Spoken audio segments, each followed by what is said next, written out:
Part 4 की तरफ चलते हैं। मेटाबॉलिक थेरेपी और न्यू ट्रीटमेंट। कुछ नए ड्रग जैसे PL3 के इनहिबिटर्स बनाए गए हैं जो कैंसर के ग्लूकोज अपटेक को रोकने की कोशिश करते हैं, लेकिन ये ड्रग काम कम और साइड इफेक्ट जैसे कि ब्लड शुगर बढ़ाना ज़्यादा दिखाते हैं। इसलिए एक्सपेरिमेंटल रिसर्च हो रही है कि इन ड्रग के स्पेशल डाइट जैसे कि कीटोजेनिक इंसुलिन लोवरिंग डाइट के साथ कंबाइन करने जैसे कि कुछ लोगों में प्रॉमिसिंग रिजल्ट मिले हैं। फास्टिंग टाइप डाइट या फास्ट मिमेटिंग डाइट भी दिखाते हैं कि कीमोथेरेपी के टाइम हेल्थी सेल्स ज़्यादा सेफ रहते हैं और cancer cells weak. Insulin level कम रखना, रिफाइंड कार्ब और शुगर से बचना, ये सब डायरेक्टली चेंज पोटेंशियल बेनिफिट कर सकते हैं, लेकिन ये सब अभी रिसर्च में है। डिफाइन क्योर नहीं है मगर प्रॉमिसिंग है। एक और इम्पोर्टेंट बात यह है कि कैंसर ट्रीटमेंट सक्सेसफुल तब होता है जब हम मल्टीपल वीकनेस को एक साथ टारगेट करते हैं, जैसे metabolic therapy drug plus diet या डाइवर्स ड्रग की कॉम्बिनेशन जो कैंसर सेल्स की रेसिस्टेंस होने की टेंडेंसी को रोक सके। कैंसर से बचने का सबसे पावरफुल और प्रैक्टिकल टूल है अर्ली प्रोग्रेसिव एग्रेसिव स्क्रीनिंग। मतलब कैंसर को जल्दी पकड़ लो तब वो अभी छोटा है और बॉडी में फैला नहीं है। जितना जल्दी कैंसर डायग्नोस होता है उतना उसका इलाज आसान होता है और पेशेंट की सर्वाइवल चांस कई गुना बढ़ जाते हैं। अक्सर जब कैंसर डिटेक्ट होता है तब तक वो ऑलरेडी बॉडी में फैल चुका होता है, जिसको मेटास्टिक कैंसर, जिसका इलाज मुश्किल और long term survival rate almost 0 के बराबर है।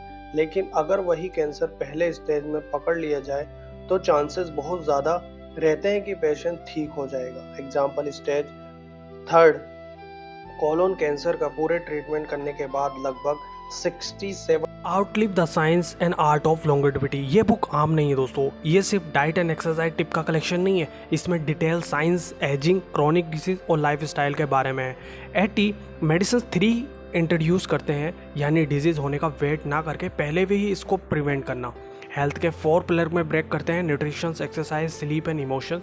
रियल लाइफ एग्जांपल्स देखने को मिलेंगे, myth busting and actionable steps जो आप डेली लाइफ और रियल तो 67 लोग 10 साल के बाद जिंदा रहते हैं, लेकिन वो अगर वही कैंसर मेटास्टिक्स होता है लगभग वो 10 साल तक जी नहीं पाते। ये डिफरेंस होता है कैंसर सेल्स लोड का।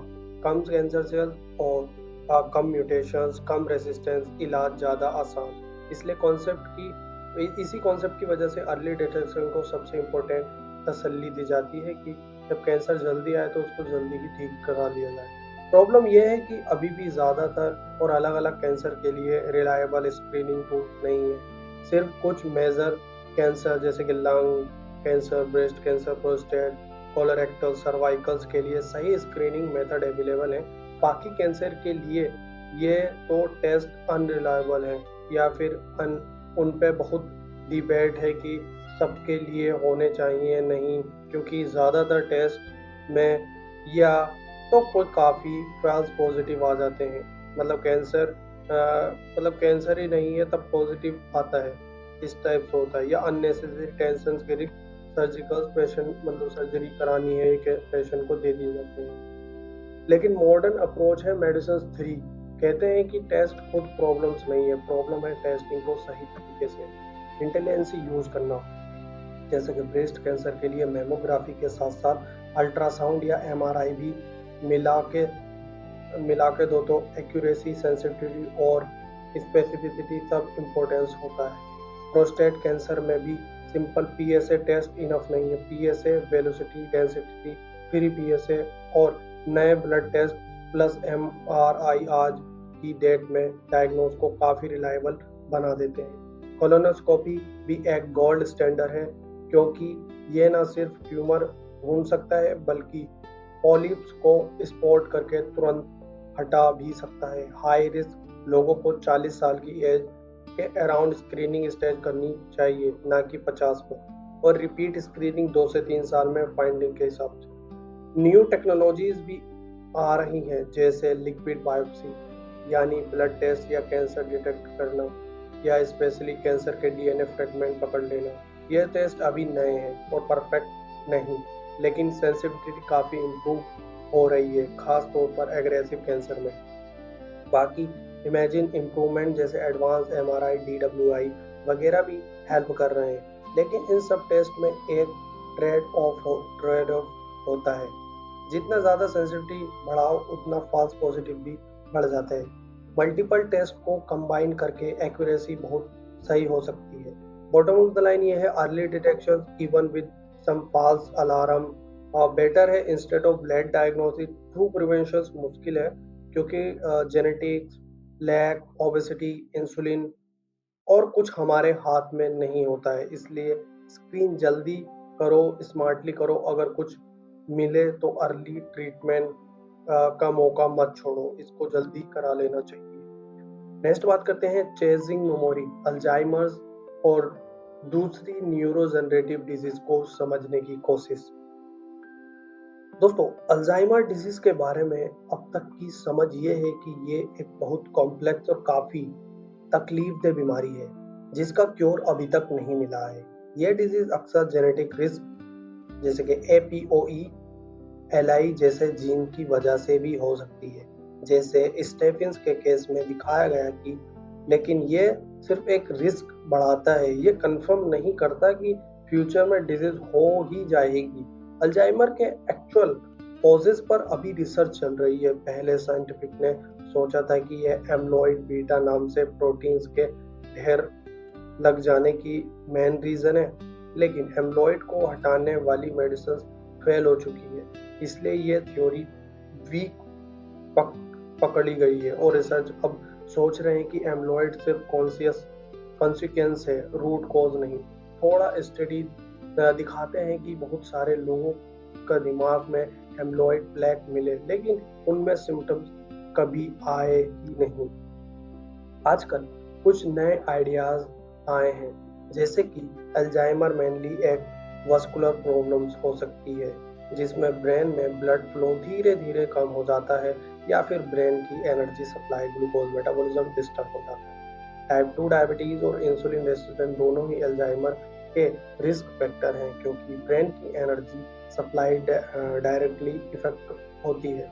हाई ब्लड प्रेशर, स्मोकिंग और हेड इंजरी जैसे फैक्टर भी रिस्क बनाते हैं।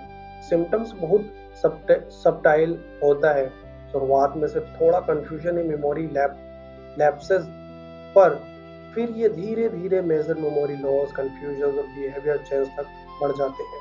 एडवांस टेस्टिंग जैसे कि कॉग्निटिव टेस्टिंग, स्मॉल टेस्ट और MRI और अर्ली डिटेक्शन हो सकता है, पर अभी भी ट्रीटमेंट मेनली प्रिवेंशन और लाइफस्टाइल मैनेज करने पर फोकस है, जैसे कि healthy diet, physical activity, cognitive activity etcetera.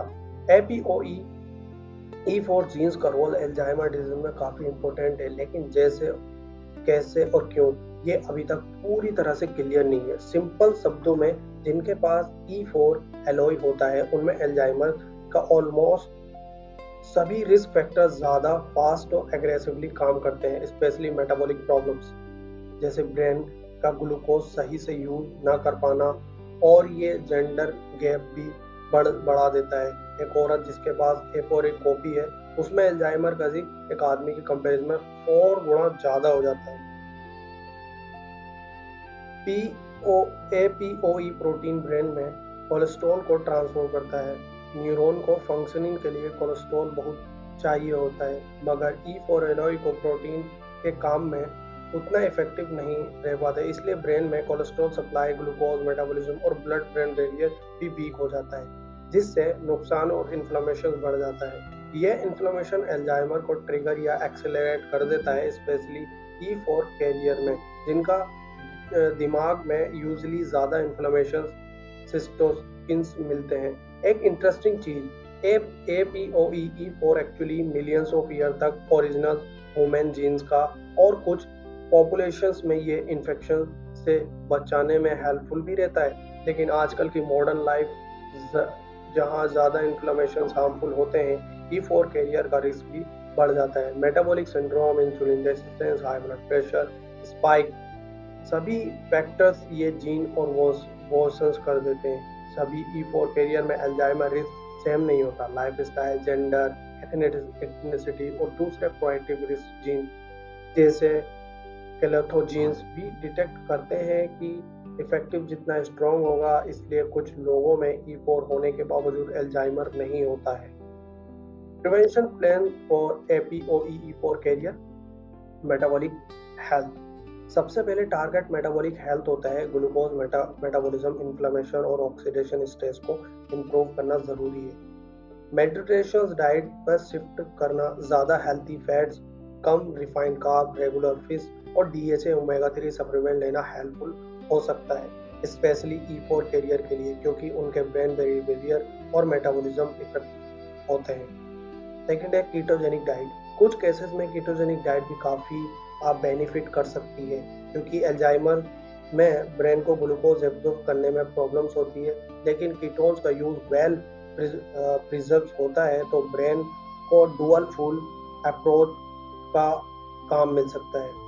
फिर है अल्कोहल अवॉइडेंस। अल्कोहल पर मिक्स एविडेंस है, लेकिन E4 कैरियर का केस में एक्स्ट्रा यूजफुल रहना चाहिए, क्योंकि उन पे दिमाग जल्दी हो सकता है। फिर है रेगुलर एक्सरसाइज। ये single most effective prevent tools है। एक्सरसाइज से glucose, haemostatic, when vascular health, inflammation control और डायरेक्ट कॉग्निटिव बेनिफिट मिलते हैं। फिर है stress management. Stress management hormone cortisol भी डिमेंशिया रिस्क पे लिंक्ड है, इसलिए वुमेन में अल्जाइमर प्रिवेंशन का फोकस अब सिर्फ एक चीज पर नहीं, बल्कि एक कॉम्प्रहेंसिव लाइफस्टाइल और रिस्क मैनेजमेंट अप्रोच पे है।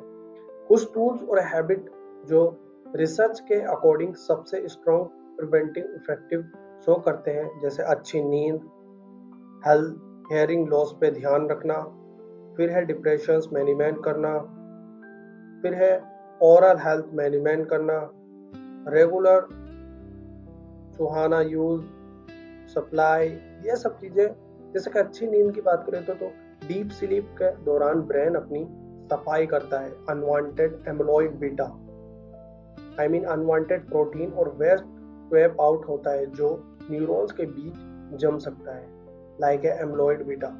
और स्लीप क्या करता है, ये रात को बाहर डिस्टर्ब रहना, डिमेंशिया का रिस्क बढ़ जाता है, ये इफेक्टिव भी बढ़ जाता है इसका इफेक्ट भी। और आप हाई स्ट्रेस कॉर्टिसोल्स में हो, हाई कोलेस्ट्रॉल, मेलाटोनिन हार्मोन का रिलीज को भी ब्लॉक करता है, इससे नींद और खराब होती है। और ये डायरेक्ट तरीके से न्यूरॉन्स को भी नुकसान पहुंचाता है। हेयरिंग लॉस पे ध्यान इसलिए है क्योंकि हेयरिंग लॉस डायरेक्टली अल्जाइमर नहीं आता, लेकिन इससे social withdrawal and brain stimulation कम हो जाता है, जिससे कॉग्निटिव डिक्लाइन हुई, हियरिंग एड्स लगाने से या रिस्क कुछ कम हो सकता है। डिप्रेशन मैनेजमेंट करना। डिप्रेशन अल्जाइमर का मेन ड्रिवंस नहीं है, लेकिन अगर किसी अल्जाइमर पेशेंट का मूड सही हो तो उनकी बाकी सिम्टम्स और क्वालिटी लाइफ भी इम्प्रूव हो सकती है। फिर है ओरल हेल्थ मेंटेन करना। Brush and flosses, dental gum infections और सिम्टम इन्फ्लेमेशन और स्पेसिफिक बैक्टीरिया, गिंजिवाइटिस ब्रेन में मिल चुका है, जो अल्जाइमर से लिंक्ड है, इसलिए रेगुलर ब्रशिंग फ्लोसिंग इम्पोर्टेंट है, नॉट जस्ट दांत के लिए बल्कि ब्रेन हेल्थ के लिए। रेगुलर सुहाना यूज। डाटा काफ़ी प्रॉमिसिंग है। अगर आप वीक में 4 टाइम हर सेशन एटलीस्ट 20 मिनट और 82 सुहाना लेते हो तो अल्जाइमर का रिस्क 65 तक कम हो सकता है, और हार्ट डिजीज का भी 50% सुहाना काफ़ी बेनिफिट कंसिस्टेंसी दिख रहा है रिसर्च के अकॉर्डिंग। सप्लीमेंट और विटामिन बी विटामिन, देखिए होमोस्टेटिस कम करने के लिए ओमेगा 3 फैटी एसिड ऑप्टिमाइज करना और विटामिन डी, ये सब हेल्पफुल हो सकते हैं, स्पेशली E4 कैरियर के लिए। वुमेन में हार्मोन रिप्लेसमेंट थेरेपी भी मेनोपॉज के लिए, E4 कैरियर के लिए बेनिफिट दिखाता है। टाइम मैटर्स, जितना जल्दी शुरू करो उतना ही ज्यादा बेनिफिट। जेनेटिक अगर आपका अगेंस्ट हो तो प्रिवेंटिव इफेक्टिव और भी स्ट्रॉन्ग होना चाहिए। मेन मंत्र, जो हार्ट के लिए अच्छा है वो ब्रेन के लिए भी अच्छा है, तो ये ध्यान रखना। सबसे पावरफुल टूल्स अभी भी है रेगुलर कंसिस्टेंसी एक्सरसाइज। ये वस्कुलर, मेटाबॉलिक और डायरेक्ट ब्रेन पाथवे से कॉग्निटिव डिक्लाइन रोकने में हेल्प करती है। थिंकिंग टैक्टिकली, अपने लिए काम करने वाले प्रिंसिपल्स का फ्रेमवर्क बनाना। मिड 19th सेंचुरी में फ्रेंच डॉक्टर स्टेनिस्ला टोंचू ने ऑब्जर्व किया कि कैंसर जैसे डिजीज रैपिडली अर्बन एरिया में बढ़ रहे हैं और उन्होंने जैसे प्रोग्रेसिव ऑफ सिविलाइजेशन से लिंक किया। इंडस्ट्रियल रेवोल्यूशन ने सोसाइटी को बदल दिया और ऐसे disease, cancer, heart disease, type 2 diabetes, dementia को आज हम डिजीज ऑफ सिविलाइजेशन भी कहते हैं, क्योंकि ये मोस्टली मॉडर्न अर्बन लाइफस्टाइल के बदलते हैबिट के साथ एसोसिएटेड। इसका मतलब ये नहीं कि मॉडर्न सिविलाइजेशन गलत है या हमारे प्राइमेटिव लाइफ पे लौट जाना चाहिए।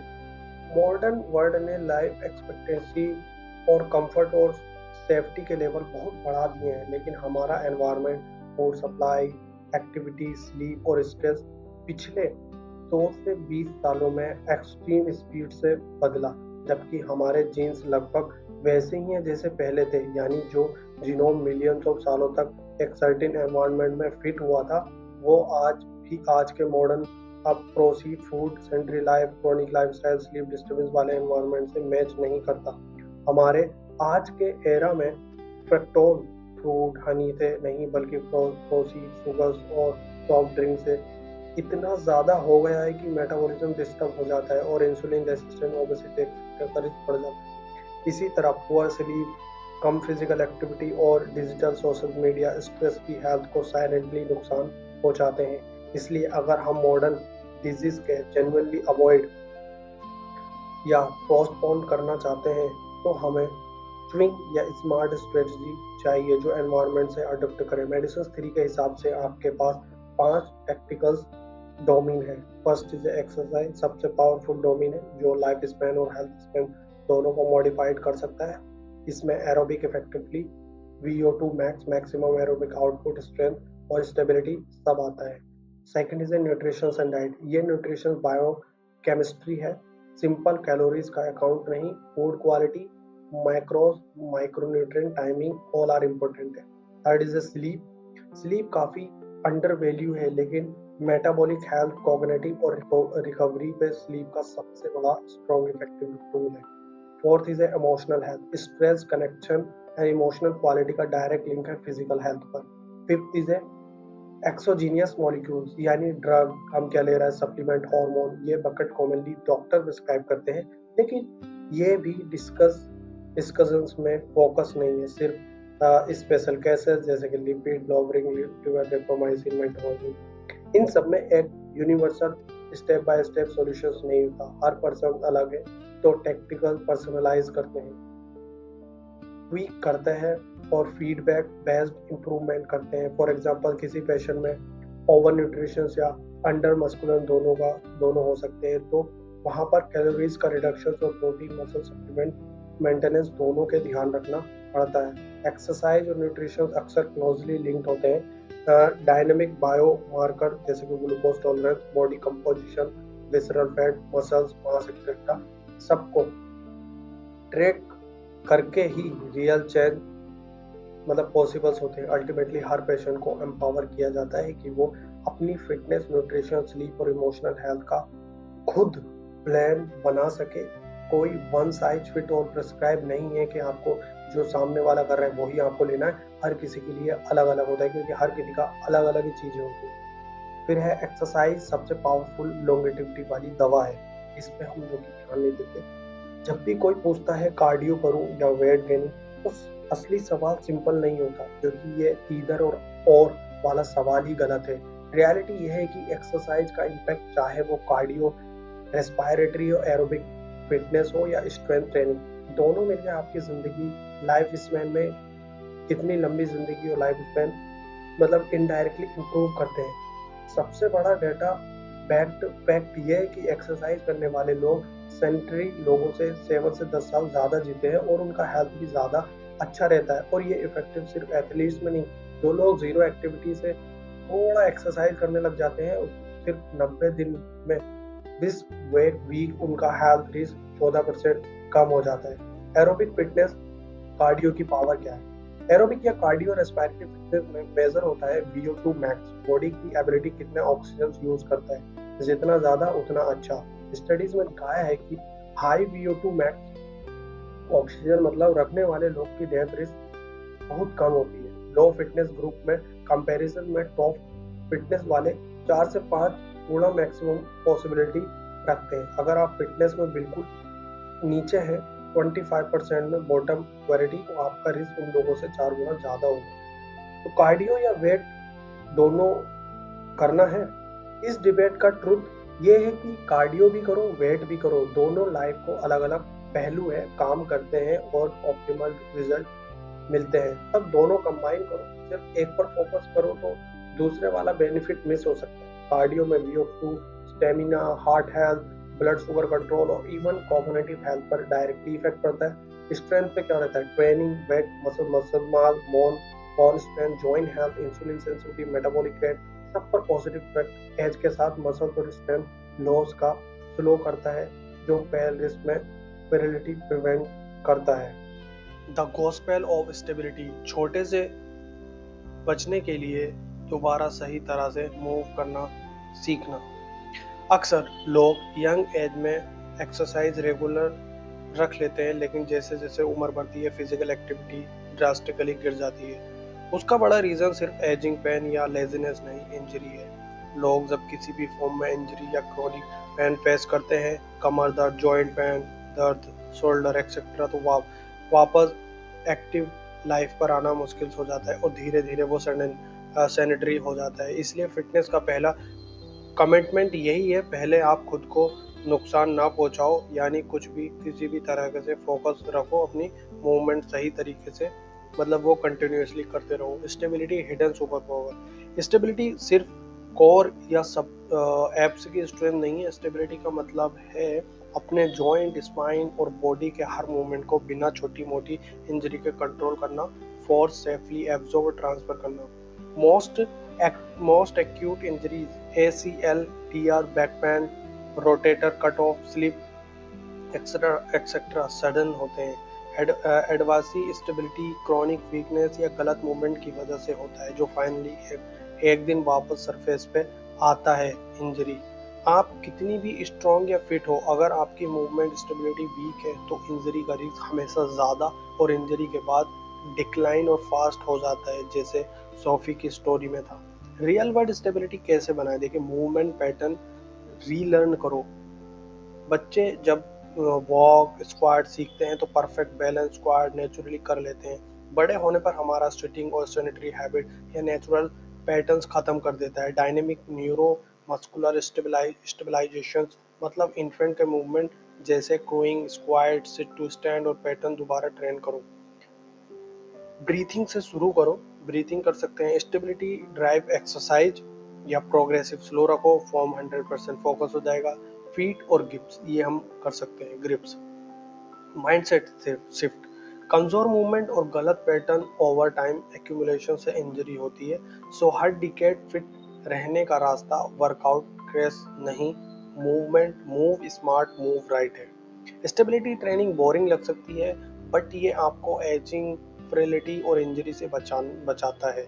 स्टेबिलिटी पे इतना स्पेंड करो तो बाद में आप इंजरी फ्री रहकर कार्डियो, स्ट्रेंथ और डेली लिविंग एंजॉय कर पाओ। बेरी की कहानी एक परफेक्ट एग्जांपल्स की एक्सरसाइज की पावर सिर्फ जवानी या एथलेटिक लोगों की लिमिटेड नहीं है। ये किसी भी एज में, चाहे कितनी भी कमजोर और सेडेंटरी लाइफ हो, लिटरली जिंदगी बदल सकती है। बेरी ने 80 साल की एज के आसपास रियलाइजेशन किया, सारी जिंदगी ऑफिस के काम में निकल गई, फिटनेस जीरो हो चुका है और हर वक्त दर्द रहता है, लिमिटेशंस महसूस होती है, रिटायरमेंट का मजा उसे स्टेट में नहीं आ सका। लेकिन यहीं से उसने अपने आप को नई जॉब दी, अपनी बॉडी को रिबिल्ड करना। उसकी ट्रेनिंग जर्नी बहुत डिस्कस से मतलब बिल्कुल ही बेसिक से स्टार्ट किया, बिल्कुल बिगनर जैसे। पहले मूवमेंट पैटर्न को ठीक करना, जैसे abdomen breathing, cat cow basic food work, फिर बैलेंस डेवलप करना, one leg walking, standing, ageing, leader dance etcetera. तब बेसिक स्ट्रेंथ जैसे कि लग्स, पुशअप्स एंड एंड तक जाकर जंपिंग, ये सब चीज़ें बिल्कुल परफेक्टली उन्होंने किया। इट्स नेवर टू लेट, चाहे 80 हो या ज़्यादा, बॉडी को रिबिल्ड किया जा सकता है। मूवमेंट स्टेबिलिटी पर फोकस, सही तरह से चलना, बैलेंस रखना और खुद को इंजरी फ्री प्रूफ बनाना, ये मोस्ट इम्पोर्टेंट है। Functional strength, pushups, lungs, carry, get up etcetera, ये सब रियल लाइफ को इजी बनाते हैं। प्रोग्रेशन और passion, slow stepwise improvement sustainables होता है। और अगर सामने चीज है एज, जेंडर, बैकवर्ड वाले वापस नहीं जानी चाहिए। न्यूट्रिशन 3, आप कहते हो पटेटो, मैं कहता हूँ न्यूट्रिशन बायोकेमिस्ट्री। न्यूट्रिशन और डाइट के टॉपिक हर जगह कंट्रोवर्शियल और कंफ्यूजिंग बना दिए गए हैं। पार्टी हो या सोशल मीडिया, हर कोई शॉर्टकट या मैजिक रूल चाहता है, लेकिन साइंस खुद अभी तक कंफ्यूज में है। ये फील्ड इतनी इमोशनली चार्ज और हाफ पैक्ड एक्सपर्ट से भरी हुई है कि हर तरफ आइडियोलॉजीज और ट्रिबल वार्स चल रही है कि keto versus vegans, carnivore versus low fat etcetera. Author खुद भी पहले डॉगमेटिक थे, कीटो टू सुपर सपोर्टर, लेकिन ईयर ऑफ द वर्सन्स और क्लिनिक एक्सपीरियंस के बाद वो कहते हैं there is no one size fits all diet that work for everyone. हर किसी को अपने टारगेट, अपनी जीन्स और अपनी रेस्पॉन्स के हिसाब से ईटिंग पैटर्न चूज करना चाहिए, ना कि किसी भी लोगों ने बोल दिया कि आपको कीटो नहीं वेगन बनना चाहिए इस टाइप से। Nutrition 3 science personalisation feedback. Diet बोलने से बेहतर है न्यूट्रिशन बायोकेमिस्ट्री सोचना, क्योंकि हर खाना एक केमिस्ट्री का मिक्स है और हर इंसान उस मिक्स पे अलग रिएक्ट करता है। जेनेटिक, मेटाबॉलिज्म, माइक्रोबायोम सभी की वजह से। मेजर गोल सिंपल है, क्या आप ओवर नरिश हो या अंडर नरिश, क्या मसल्स कम है या एडिक्वेट है, क्या आप मेटाबॉलिज्म हेल्थी हैं या नहीं, ओवर नरिश, अंडर मसल या पुअर मेटाबॉलिज्म, या तीनों अक्सर साथ मिलके क्रॉनिक डिजीज की तरफ ले जाते हैं। फॉर मोस्ट लोग कम कैलोरीज लेना एंड हाई प्रोटीन लेना प्लस एक्सरसाइज, ये सब पे कॉमन अप्रोच है। लेकिन अंडर नरिश लोगों के लिए मसल्स लॉस अलाउ करने वाले डाइट, एक्सट्रीम फास्टिंग या हाईली रेस्ट्रिक्टिंग डाइट सभी सही नहीं होते हैं।